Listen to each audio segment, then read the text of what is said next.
and compensate for that. Thank you very much for coming today. The Practice Hens workshop giving some of Spain. My name is Paul Notenburg, the Practice Hens Project. University in the Netherlands. Also like to give the work by co-organizers from Spain, also the Proyecto.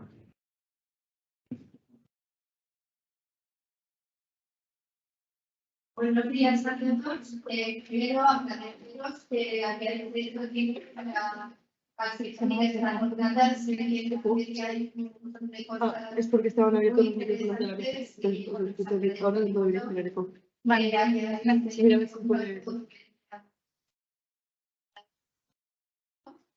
quería agradecer también a todos los que habéis colaborado respondiendo el cuestionario. Sí, hay como... Se ha acoplado. Sí, pero no entiendo. Sí, continúa, disculpa. Respondiendo el cuestionario. Intenta que haya un poquito más de voz, ¿vale? Gracias. Y colaborando en distintas tareas. Especialmente Marc Fernández, que nos ha ayudado desde primera hora, nos ha dado apoyo con Probo y ASEPRU para difundir todas las publicaciones. Y nada, espero que sea una jornada constructiva, que sea provechosa y bueno, que tengamos un diálogo productivo para todos. Buenos días, mi nombre es Evelyn Alcázar, trabajo para Ecovalia, la asociación profesional de la promoción ecológica en España. Quería reiterar totalmente por su presencia hoy aquí. Es muy importante que la información que tenemos hoy aquí contenga la de proyecto les pueda llegar, porque les puede utilizar su labor para enfrentarse a los nuevos cambios legislativos. Y también nos gustaría mucho escuchar la voz del sector para que veamos cuáles van a ser las dificultades y veamos qué medidas son las necesarias implementar para facilitar esa transición. Entonces, por favor, les agradeceríamos muchísimo que ya que se han tomado la molestia de atender este evento, transmitan todo lo que se les pasa por la cabeza, que sean activos en cuanto a sus consideraciones sobre las informaciones que les vamos a trasladar, porque nosotros también trataremos de hacer llegar esta información a la Comisión Europea para que ellos también tomen nota de cuáles son las dificultades que deben de afrontarse y qué medidas deberían de adoptarse para facilitar esta transición y no solamente la parte técnica que tenemos hablado nosotros más dentro del proyecto, haciendo apoyo de cuáles son las mejores prácticas y de cómo hacer esa transición desde el punto de vista técnico, sino que también otro tipo de políticas o medidas que deban de tomarse a nivel estructural y a nivel a lo mejor de financiación, etcétera, porque sean conocidas por la Comisión que hacen falta para que la transición realmente pueda llevarse a cabo. Y es todo lo que quería decirles. Muchísimas gracias a colaborado con la organización. No me retraso más en darle la entrada a la siguiente.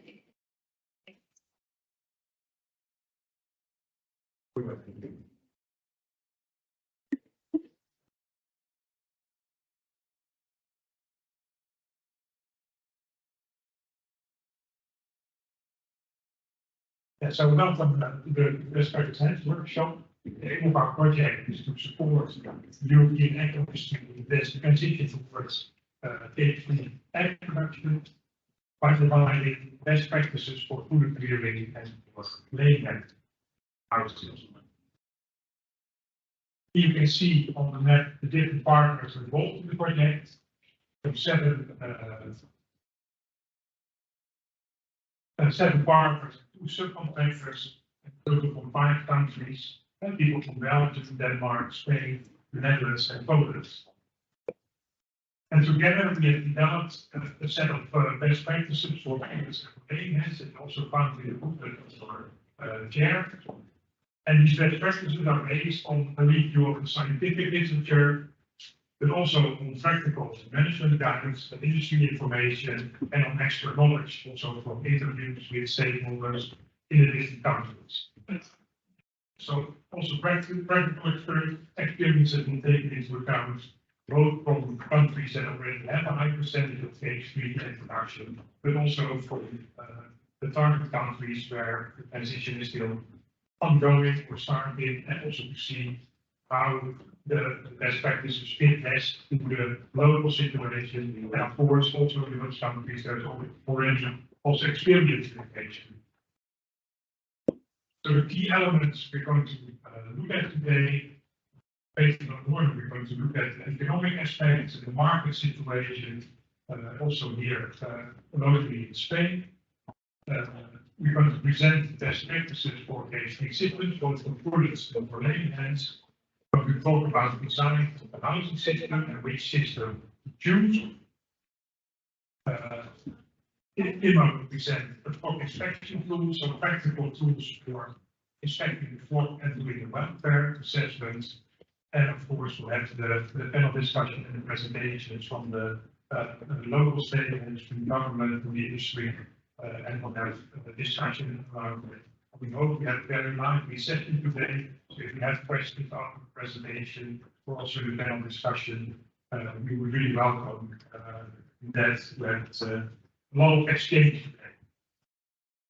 And so one of the main products of the project are the best practices. So the booklet that you received, and we processed all the information into this format and created 17 best practices for European students and 15 for laying hands.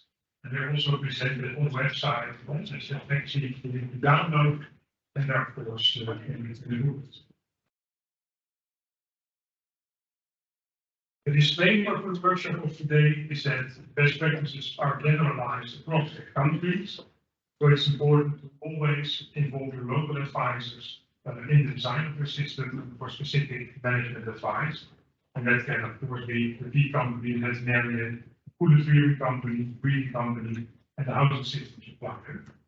And of course, also the information we provide may need to be targeted to the local conditions. So why use the system?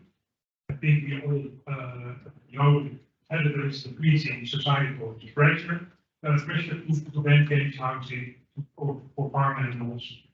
And also the recent European petition and the cage has received a lot of support in Europe. 1.4 million European citizens. It was taken over by Parliament.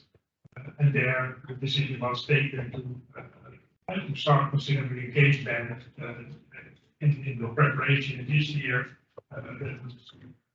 starting in 2027. It's not decided yet, but there is a lot of discussion about banning cage housing. And if you look at the first stage system for laying, I can see here in the picture, especially the limited space and the limited possibilities to provide litter, foraging, and cultivating are some of the reasons that there are welfare problems associated with the cages, and that's one of the main driving forces for the cage breeding.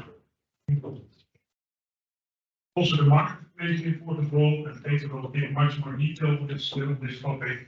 And in countries that already made the transition to cage free, the market plays a very important role. For instance, in the Netherlands, where I'm from, the decision of retailers to stop selling cage eggs in the supermarket has been one of the main driving forces towards cage free. Internationally, of course, there's also the cage free commitment that many of the larger egg suppliers and users of eggs and products have signed, so they commit to move towards cage free eggs by 2025, and that also is a driving force. So the choice for a specific system, different possibilities, the floor housing system, single tier system, the multi-tier system, also the mobile housing system, which is used more in small scale operations with free range and organic.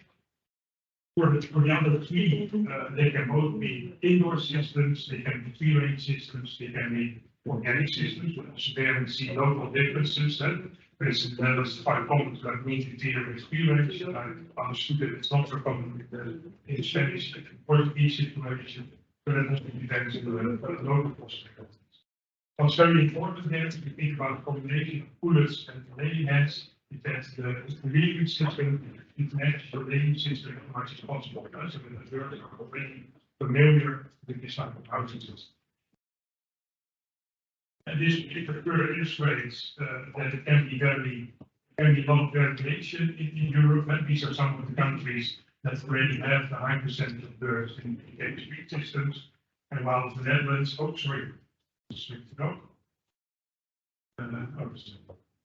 while the Netherlands and Germany have the majority of the birds in indoor systems, Denmark has a lot of 32% of birds in organic systems, and in France it's free-range systems with the most dominant engagement system.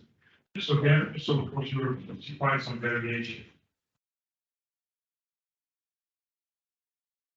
Also in the type of hens used, we see a lot of variation across Europe. Brown and white hens and brown and white eggs. That usually also depends on the market and for brown eggs and white eggs by consumers. And here you see in Denmark this nice white organic flock, and this is a French flock, a brown flock and labeling system. And also the Australian market, and in a way that can be limiting because birds are quite different in their behavior. If you think about a multi-tier system, usually white birds are a bit more agile and a bit easier to go up to the multi-tier system. So it is something to consider when designing your system.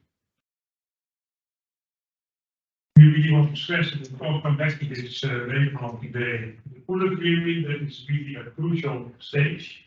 If you think especially about also the multi-tier systems, pullets here for multi-tier systems really need to learn how to navigate the system. They need to have early access to the system, and that the rearing cages are opened up, and that the birds can move freely through the system. And also they need to have continuous access to the litter, something to forage to pack. The see here on the floor, but also indicators themselves, it's important. And things like this, these ramps and platforms in the system can really help the birds to find their way to learn how to live in a multi-tier system. And so this makes between rearing and laying environment is very important. And so birds from floor housing, pullets from floor housing or single tier, you go to single tier systems, multi-tier to multi-tier. And if you have birds in a free range or organic system, it's important to have them early experience of range access and also have early experience with access to exposure to daylight. Because really this smooth transition from the rearing farm to the laying farm really enhances the chance of successful basically crop. That's in a nutshell some of the topics that we'll talk about today. I don't know if you have any quick questions for this part. Comments? No? Then we can move to the next presentation. It's all because he was going to be the figures to mañana. No. Disculpen, un apunte técnico, el sistema de traducción no estaba funcionando, pero ahora ya se ha solucionado, ¿vale? Por si alguien necesita la traducción simultánea. Gracias. Pues muchas gracias por la invitación a estar aquí con nosotros y muchísimas gracias por el trabajo que habéis hecho para facilitarnos a todos el que haya una transición a sistemas sin jaula en países donde todavía hay bastante recorrido. Simplemente por dar una pincelada sobre el sector español, tenemos 47 millones de gallinas y en los últimos datos que pasado mañana en la Balcán, sobre los de 2021, tenemos el 75% de gallinas alojadas en jaulas acondicionadas. Digo mirando ahora porque el 1 de abril es cuando aparecen los datos previos a la última al año anterior.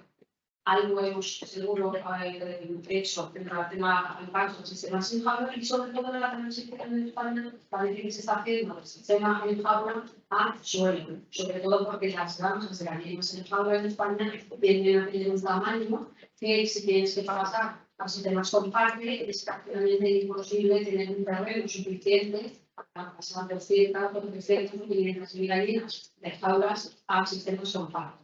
En España estamos ahora mismo con un, perdón, ahora mismo, 500 millones de euros, el 3% de gallinas en jaula, un 17% de gallinas en suelo, 9% de fronteras y nos llega al 2% de producción económica. Lo cual probablemente la transición mayoritariamente será de un sistema de jaulas a un sistema de suelo. Como ha comentado antes Vas, es muy importante el apoyo o la iniciativa que tiene el mercado para tirar de los productores para hacer esa inversión.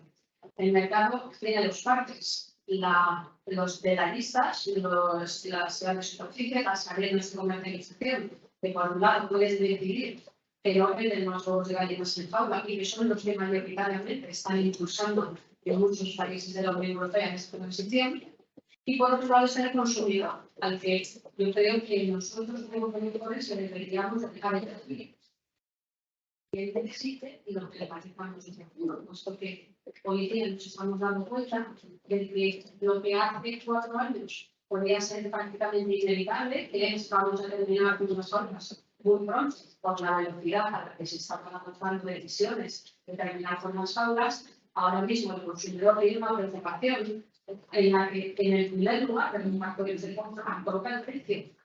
Y ya después los aspectos nutricionales, los aspectos de palatabilidad, de placer, y muy por debajo, pero muy por debajo, los temas éticos relacionados con el bienestar, relacionados con la sostenibilidad. Y eso no solamente es en España.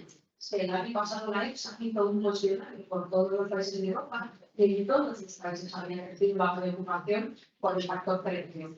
Con lo cual es verdad que hay un mercado que demanda nuevos productos alternativos diferentes, pero es verdad también que el mercado son muchos consumidores con muchas necesidades y evidentemente en todos los casos necesitan unos altos estándares de bienestar animal. Por eso estamos en el modelo europeo de producción, que es el más exigente del mundo, en bienestar, en medio ambiente, en sostenibilidad, pero es verdad también que tenemos que conseguir hacer eso para todos los públicos. Y el huevo que se ensambla tiene que ser un huevo que dé condiciones de bienestar, de sostenibilidad y demás, y el otro también nos tiene que dar, y lo que el consumidor tiene que hacer es poder elegir.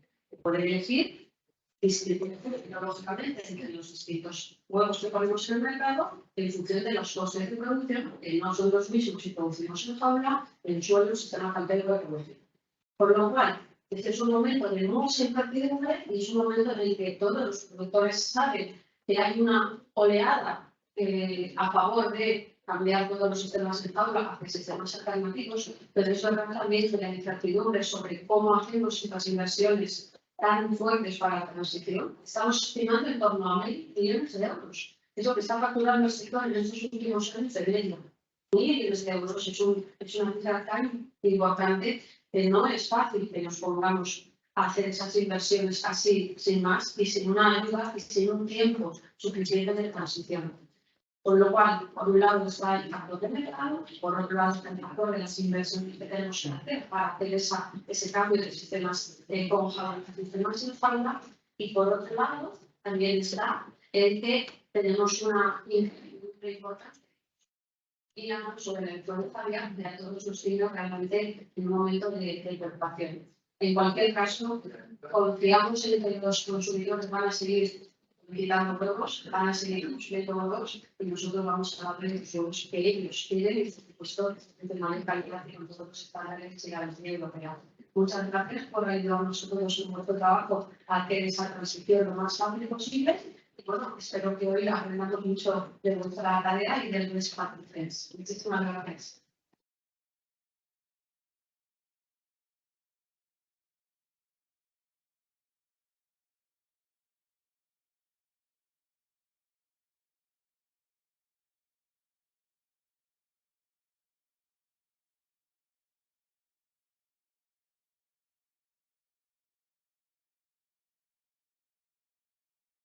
Vale, pues voy a hablar de nuestra opinión que teníamos la parte de la encuesta.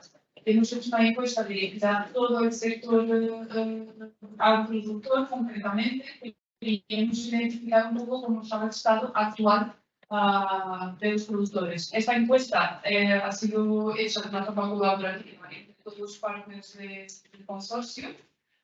Hemos partido de una encuesta que ya se había utilizado dirigida al sector del huevo, pero de Bélgica, y hemos aterrizado hasta la península ibérica. Y después hemos concretizado para el caso de España, que es bastante diferente del caso de Portugal. A partir de ahí, una vez la encuesta cerrada, hemos pedido opinión de varios agentes del sector, que por ejemplo, nos ha estado ayudando bastante para que se adaptara lo mejor a los productores. Y a partir de ahí hemos utilizado todas las vías de comunicación que teníamos para intentar alcanzar el máximo de productores de huevo. Como estructura tenemos una parte general a nivel igual para todas las encuestas a nivel también en extranjero. Después informaciones concretas de la propia finca. Ya entraríamos en la parte de opiniones. Opiniones de quien nunca ha hecho una transición, de quien ha hecho una transición y hacia qué sistema alternativo han hecho, y aquellos que nunca han hecho una transición, pero han partido siempre de sistemas alternativos. Y a partir de ahí poder diferenciar un poco el tipo de experiencia de cada uno. La encuesta, como podéis ver, casi la mitad de las personas no han terminado la encuesta, y eso para nosotros interpretamos que era muy larga. Conclusiones. Y ya lo sabíamos, pero teníamos que intentar sacar el máximo de información para aterrizar bien hacia lo que es el sector. De hecho, por ejemplo, también la presentación de ecológico campero es bastante superior a lo que representa la realidad del sector en España. En estas proporciones los que han conseguido terminar la encuesta. Después también hay que resaltar que aquí en los cenizas son los productores inactivos, productores que han abandonado su ejercicio, y la mitad de ellos eran productores con jaulas. Las causas fue la falta de relevo generacional, la falta de rentabilidad económica y los cambios de legislatura. Entonces, creo que también es bastante importante resaltar este punto, porque justo aquí estamos hablando de la transición. También resaltar que los que han terminado la encuesta, la mayoría eran todos con su principal actividad económica. A nivel de descripción de los alojamientos, aquí lo que queremos observar es que, por ejemplo, en el color este color más rosadito y el naranja, se refiere a la producción ecológica campera. Y en este caso, pues podemos ver ya una modificación en la forma de las ventas, que la mayoría de los encuestados se venden a venta directa y a minoristas, mientras que los productores de jaulas o colonias y aviarios ya son para minoristas nacionales e incluso exportación. Aquí hay una gran diferencia en la forma de ventas. Después también observar que, por ejemplo, el ecológico y el campero, en su mayoría eran todos productores de un nivel, mientras que los aviarios ya predominaba el multinivel. También es para destacar. Nos ha salido en la encuesta que los productores de huevos camperos ecológicos tenían más nivel de integración, lo que nos resulta un poco raro, viendo lo que es la realidad, porque podría haber confusión al interpretar la pregunta y pensar que están integrados en una cooperativa, no en una integradora, tal cual como nosotros estamos describiendo. Aquí realmente, tanto el nivel y el multinivel y el tipo de ventas, había diferencias bastante significativas como resultados. Siguiendo un poquito esta dinámica de cómo hemos encuestados, pues podemos observar que en jaulas y en aviarios son tantos, pero predomina mayor número de naves, mayor número de aves, mientras que en camperos ecológicos la tendencia al revés. Y por otro lado, casualmente, nos sorprende un poco que los propios productores de jaulas y aviarios llegan a producir bastante más su propio pienso comparando con los ecológicos y los camperos. Y aquí también había diferencias significativas. aquí también lo que podemos ver un poquito más esta tendencia y percibir es que hay una cierta mayor diferenciación de la parte de los usuarios entre jaulas, tanto con mayor capacidad de negocio como también para alcanzar una economía de escala, comparativamente con los de camperos, que son producciones bastante más pequeñas, que probablemente sus sellos les den una diferenciación de calidad y que les permita también vender estos mercados más cercanos. Y hay aquí dos puntos bastante diferentes. Después, siguiendo para la opinión, seguimos un poquito con esto de los productores. La opinión de los ecológicos y camperos consideran la mayoría que los avianos para ellos lo consideran como una alternativa per se. Los camperos concretamente consideran que el resultado de la producción ecológica también es bastante interesante. Después de la opinión de los productores de jaulas y colonias sobre los productores camperos y ecológicos, destacan el coste operativo sustancial que puede haber, tanto a nivel de trabajo y el cambio de manejo, y la cantidad de trabajo. Las razones principales que cada productor ha elegido su sistema que tiene actual, ahí estamos hablando desde jaulas y todos los sistemas alternativos, son porque ellos se basearon que consideraban una buena producción futura y orientada para el mercado por la demanda del propio consumidor y un mejor bienestar de las gallinas.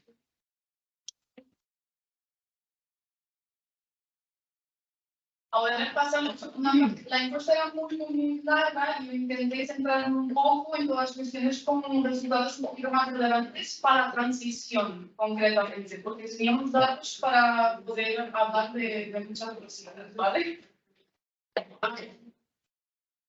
Ahora sobre las opiniones sobre las consecuencias. En realidad, lo primero que quiero destacar, lo que está en verde, es que estoy en transición.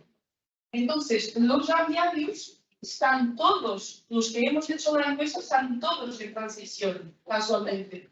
De los de jaulas tenemos ya un importante de alto, 88% también están en proceso de transición. Mientras que aquí que se destaca en naranja, es que tanto el campero y el ecológico nunca han hecho un proceso de transición, entonces nos viene a decir que probablemente ellos han empezado siempre con este sistema. Y también puede haber aquí un carácter ya de decisión que yo quería tener este tipo de sistema con las aves con acceso al exterior, digamos así.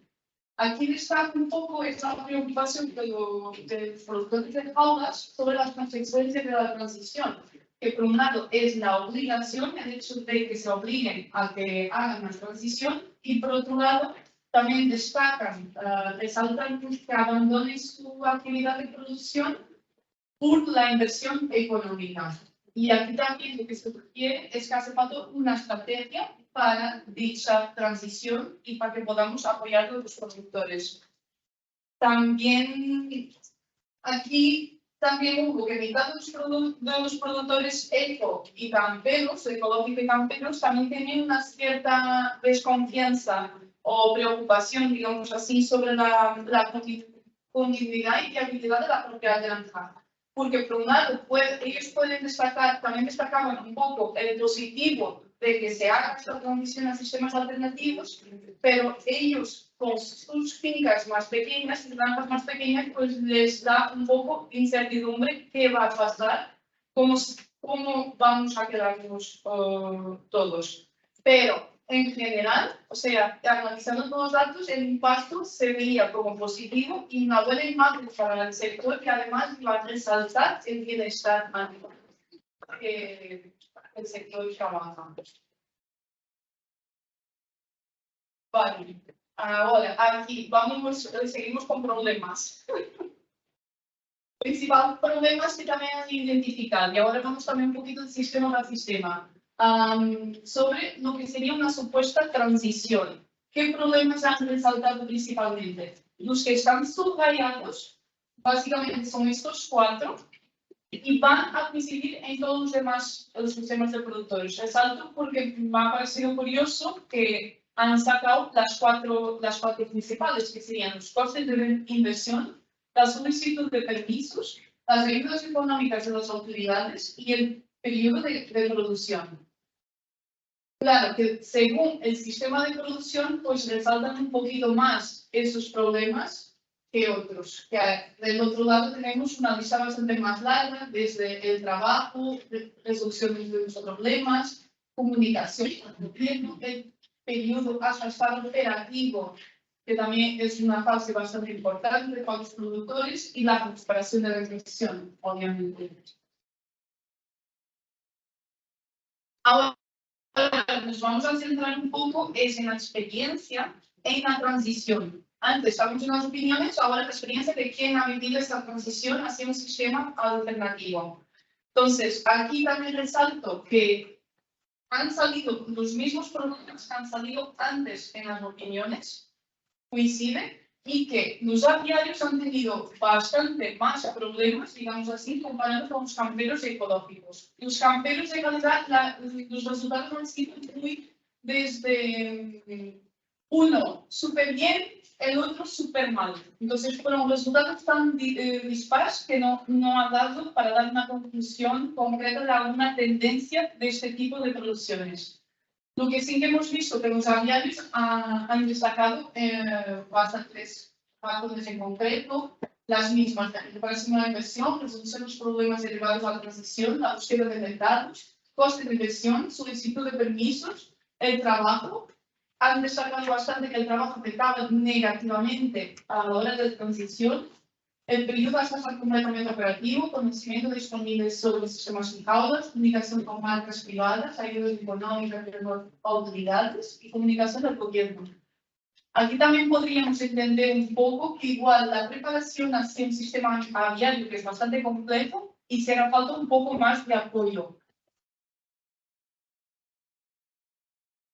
Y a modo de conclusión, destacar que, por ejemplo, el 70% de todos los encuestados, todos resaltan que los 4 principios del bienestar animal son muy importantes y son su forma de seguir sí mismos, no trabajan. Que es muy necesario garantizar que haya sucesión en la empresa. Esta continuidad de la empresa es motivante para que los productores afronten la transición, con los costes económicos que hay que afrontar. Eso se destacó desde los productores con jaulas, los productores que han abandonado ya de ser productores y también los productores ecológicos camperos. Y también destacar otra vez esos problemas del coste de inversión, solicitud de permisos, la inversión de las autoridades, periodo de producción, han sido los problemas más comúnmente encontrados. Han resaltado varias veces estos problemas y también se ha resaltado bastante que todavía están pagando la última inversión. Entonces, esto también nos lleva a la tendencia de pensar que los gobiernos deben preparar una estrategia para la transición.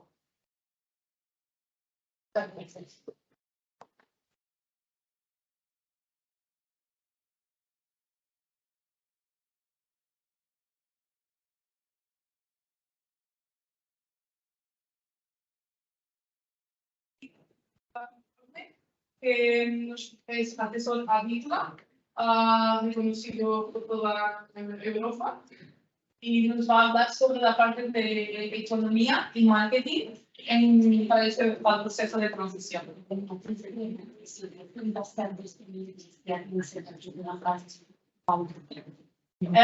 A todos que estáis aquí, nos vamos a enviaros todas las presentaciones, sé que no hay problema. Sí, y eso, que esta semana, para la próxima semana ya vais a tener. De todas formas, nosotros también estamos grabando la sesión, esto también va a estar disponible en internet y todos los materiales son disponibles en la página web.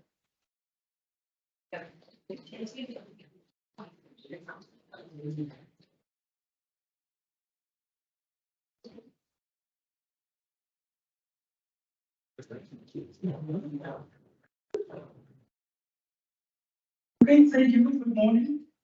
Well, very good to talk about economics and the market. course, that's the first question I get from the farmers when we talk about any transition to cage-free systems. It's very good to have it early in the morning and one of the first things we talk about. I'm a full-time economist, so I talk about economics. I do research in this field for 35 years now. And you see, I will talk about the current situation in Europe. I will talk about economics. I will talk about the market, the changes in the market. I will talk about farmer income, because all of Europe, that's very important that the farmers want to make an income. And I will get some conclusions and some points for discussion. But I really would like to have a discussion with you, that you agree with my view, or what's your opinion about this. Very, very quickly, this is what's going on in Europe. Probably you're familiar with it, but you can very clearly see there's the 6 main producers in Europe: France, Spain, Italy, Poland, Germany, Netherlands. Those are the 6 biggest egg producers. And you can see the situation on how many hens, what's the share of cage production in those countries. And you can see the Netherlands and Germany. I'm from the Netherlands. We have 10% of the hens in cages. And you can see France is going down very rapidly. Spain from the level of 75. Italy is very rapidly going increasing in share of cage. And Poland, we have been in Poland, this is group 2 weeks ago. Poland is also on a very high level, but gradually increasing the cage, share of cages. In total in Europe, that's not interesting, because we see a very wide range of these countries. Around 55, more than half of the hens in Europe is now cage-free. It's 3 ways for barn or hen.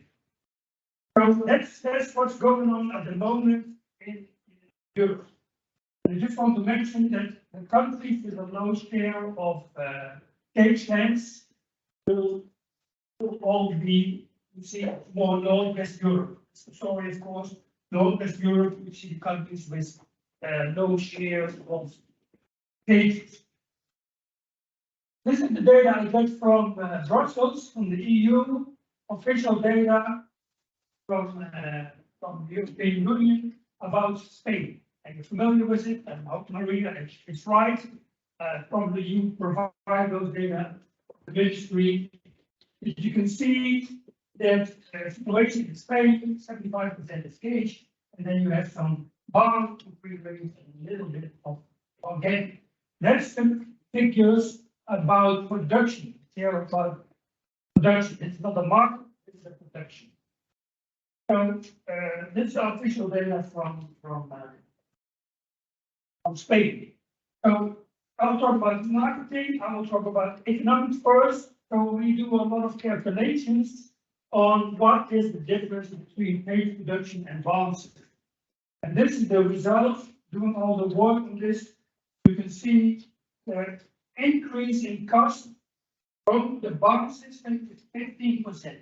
That's the story when you do the calculations on housing, on feed intake, whatever.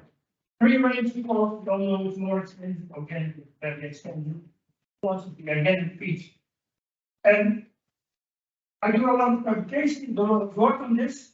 I adapted the calculations for the Spanish situation. Because your housing costs are different from the Netherlands and Germany and Denmark. Your feed costs are different in Spain. And your labor costs are different in Spain.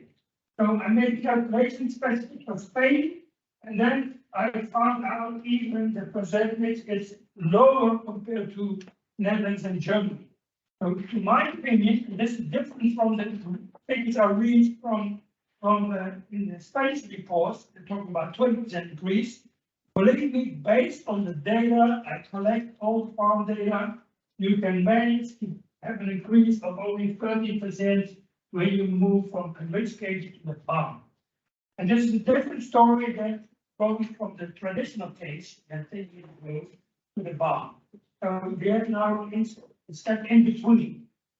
But this is the calculation I did. It's estimated to be 0.7 cents increase per egg. And of course, you have to go to the market to get a higher price. So the basic, the mainstream change will be in which case to the bottom. So I focus on this transition, go to the bottom system, and then it's very clear you have an increase in cost. There will be an increase in cost of the products, the young hands will be an increase in feed cost, variable cost, especially housing. It's more costly in housing, it's more work, more labor, and general cost. And again, I don't go to mention all this, it's in publications, it's in the abstract. You can have this presentation. I don't go into the details on the economics, but it's very clear that it's less heads per worker, lower density, less eggs, you all know from the field data, it's more feed intake, and it's higher investment. You all know about this, and the lowest cost is in the MH stage. So we did all the work, and we know about the increase in cost. Just want to mention this is the mainstream we focus on. You go from the rich case to the farm system. I made the calculation based on the EU regulations. In many countries like Germany, there's additional regulations from the market. You know, the truck system, one additional regulation, I didn't take it into account in my calculation. But it's very important to mention that you have a good product clearing. Product is very important. Eat more in the alternative system and good management. It's more complicated to have hens in avians. This is fundamental in doing the work and doing the calculation.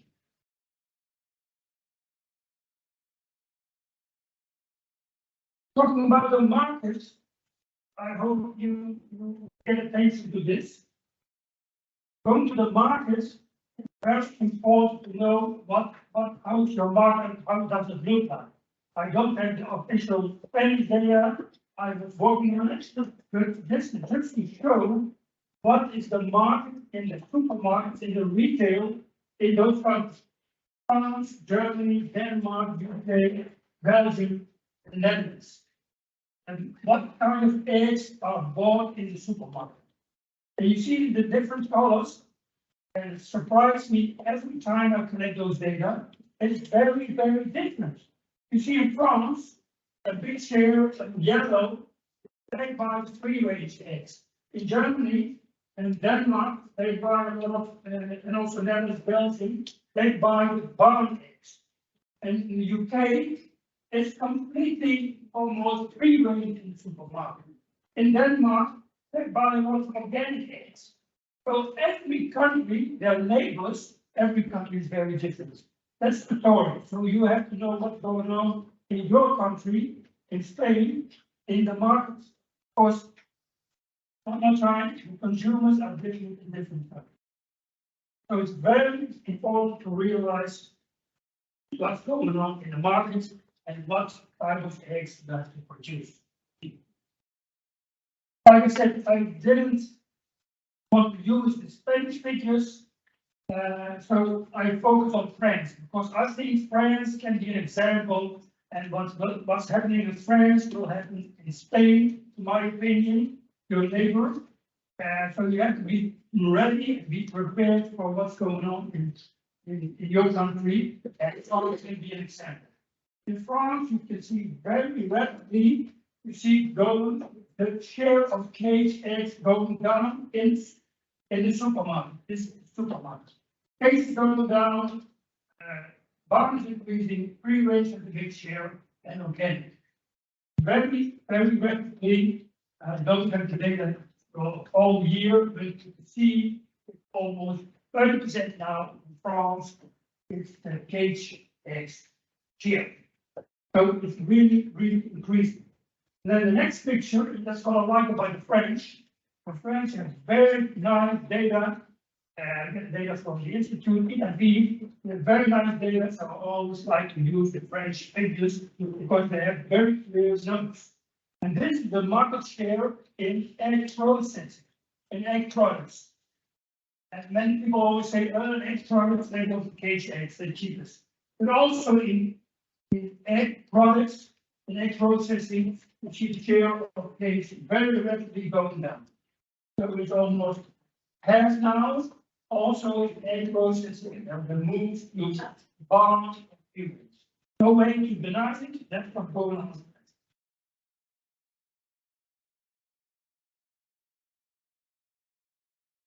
Like I said, the market is changing. And I have a long list of 200 companies who say we will change to cage-free eggs in 2023, 2025, 26. I just give some examples of companies who are saying we are already changing, like Lidl, they already changed to cage-free. But other companies will change by 25, 26. And a few years from now, get this advantage. You have to realize. And it's not only the retailers, only Lidl, the big companies are poor, insurance. We have been in Poland, they check in stores, in the Polish supermarket, you can't find the cage eggs anymore. It's not only the retailers, it's also the food service. It's also this the catering company, the big guys in food processing, Nestle, Unilever. You see the hotels, all of them are changing. And they make a commitment, we will change in the years to come. So it's just an example that the market will change, and that message, get ready for this. So to finalize, it's very clear that you have the additional cost. Of course, we need a bonus in the market to compensate for the cost. And that's what's going on in many countries, that the bonus is premium is high enough to compensate for the cost. Just one remark I want to make, and that's not something what's going on in the UK. You know, layers in many countries, we have white layers.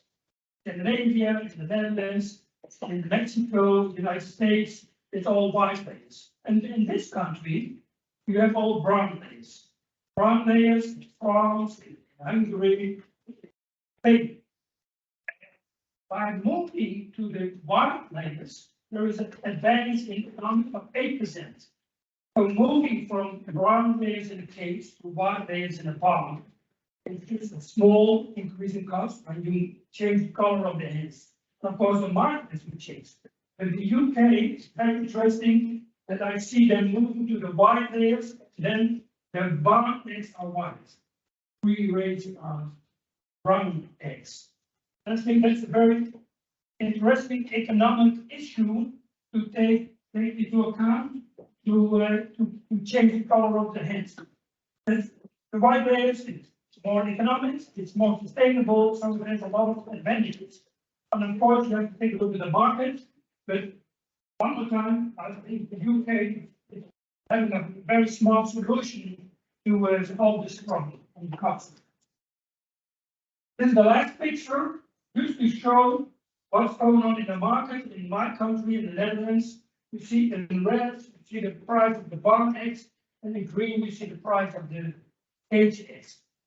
Then you see the difference. Of course, it's going up and down, but in general, I can conclude that the farm income is similar for cage and barn farms. So just also an example of what's going on in the market.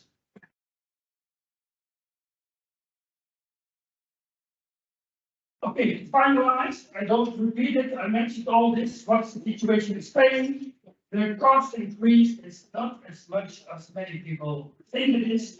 So make your calculations on your own situation. I think it's very limited. Of course, there are some conditions. Good rearing, stockmanship. Take a look at the markets. Once for the discussion, I really have to mention that I didn't take into account in the economics the depreciation. So I say, well, the system at the moment is depreciating. So by 26, you have 15 years to have the cases, then it's depreciated, and then you get a new start 26, 27. So I didn't take into account all the costs of taking out good cases. We have to take a look at the situation about the environment. I know in many countries it's complicated to get a permission, so I just want to mention it. I know about it, but I can't give a solution on the situation in some countries. And also know, I'm an economist, I know there is a problem with inflation and high egg prices, but believe me, by 1 or 2 years from now, that will be solved. You have a more quiet situation in the market, and you can take a decision on the new housing system.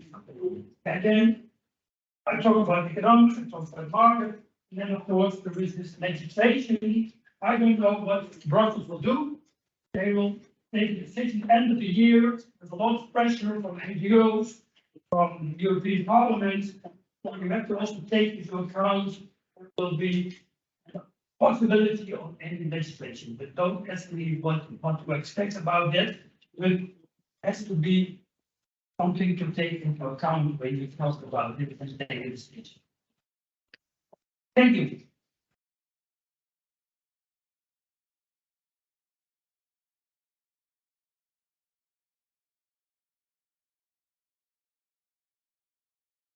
Unos 5 o 10 minutos para preguntas. ¿Porque hay alguna? Sí. Sería un poco para todos los americanos del 2025 al 2026. El futuro en cuanto a legislación está marcado o no, porque por ejemplo adelantando aquí y todo el mundo, por si tenéis algún dato nuevo o alguna perspectiva de saber, bueno, 2025 ya nadie lo ve en cuanto a eliminación o que todas las gallinas estén en libertad. Gracias. Si tenéis algún amigo. Buenos días, sí, soy Teresa Villalba del Ministerio de Agricultura. Bueno, luego tenemos una mesa redonda donde se hablarán de estas cuestiones. Entonces, por entrar en detalle, ahora mismo no hay una propuesta para cambiar la legislación en concreto. La Comisión ha dicho que la va a hacer. Vale, la va a presentar a finales de este año, pero como tal, esa fecha viene de la comunicación que hizo la Comisión en relación a la respuesta de la iniciativa por el fin de las jaulas, y ahí planteaba una fecha. Pero una comunicación es una comunicación, no tiene un valor legal de aplicación. ¿Vale? Entonces, hasta que no haya una propuesta de una fecha y esa propuesta se pruebe legalmente, pues no tendremos una fecha. Pero primero tiene que haber una propuesta. O sea, es que estamos aquí al principio del proceso. ¿Vale? Esperamos luego a la misma actividad. Gracias.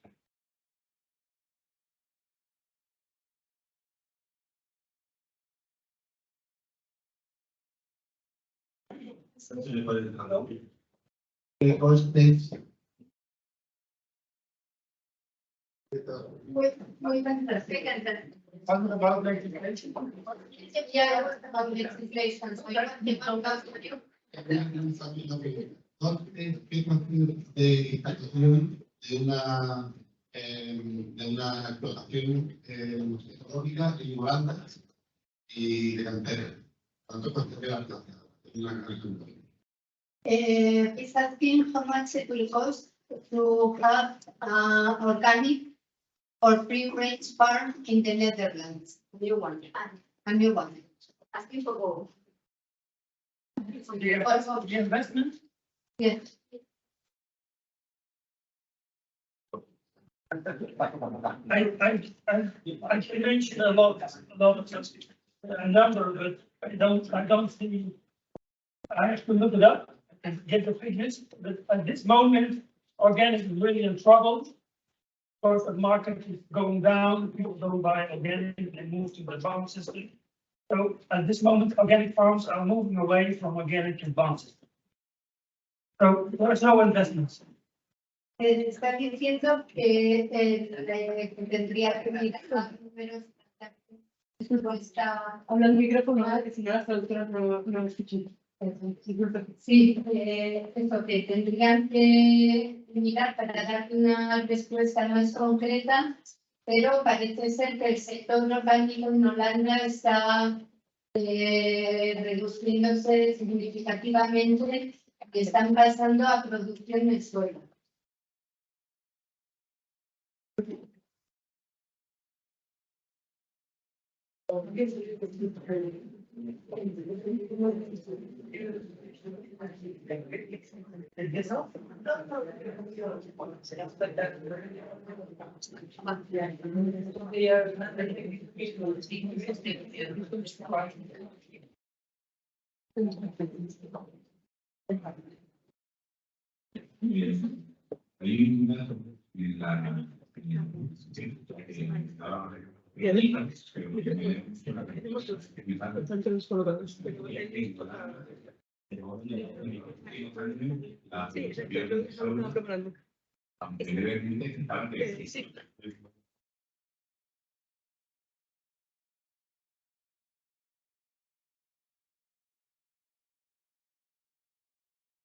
Yeah, good question. One of the graphs was a small increase in the share of cage hens. But that's something about statistics. They take the method and calculate, but there's no investments in cages. So something statistical method. So sorry for that.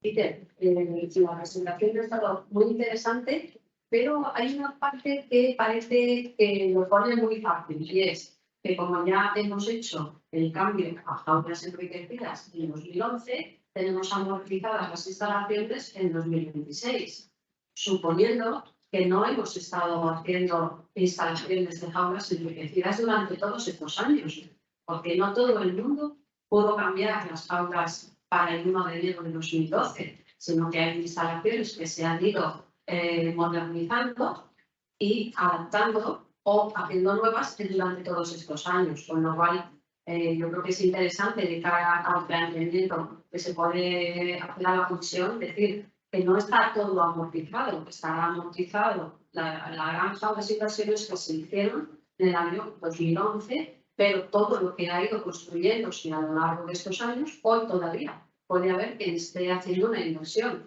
en jaula acondicionada y tiene que tener tiempo para amortizarlo, porque tal como aparece ahí el año 2026 como que ya está todo amortizado, es probable que haya muchas empresas que tengan todavía años para amortizar la jaula acondicionada.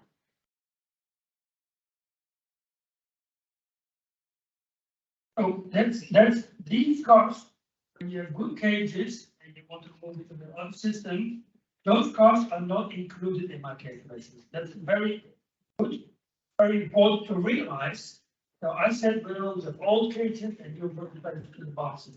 When you have cages and you move, then you have additional costs, and there should be a bonus in the market or any regulation. There should be a longer transition period or any support, because we had a meeting like this in other countries, and then we ask you what's your message to bring to Brussels from this project. And then I would say, well, we need a long transition period for those farms who invested recently. It's very clear. It's very clear you need time to depreciate your cages. So I fully agree, but bring this message to the policymakers in Brussels. It's not including market.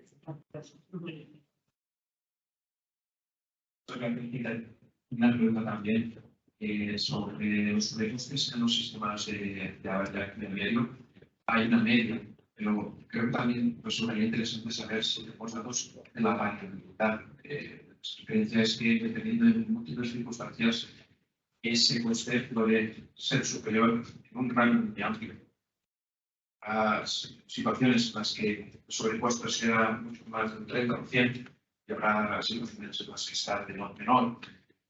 Si tenemos datos sobre esa variabilidad, si tenemos información sobre qué posibles factores aportan mayores explicaciones sobre la variabilidad, cuáles son los factores crees que la mayor variabilidad para un productor, para un ganadero, para un agricultor, una mayor variabilidad en incremento de costes salariales? Thank you, very good remark. I talk about the average situation. And you already know, in the barn system, there is even bigger variation in results compared to the case.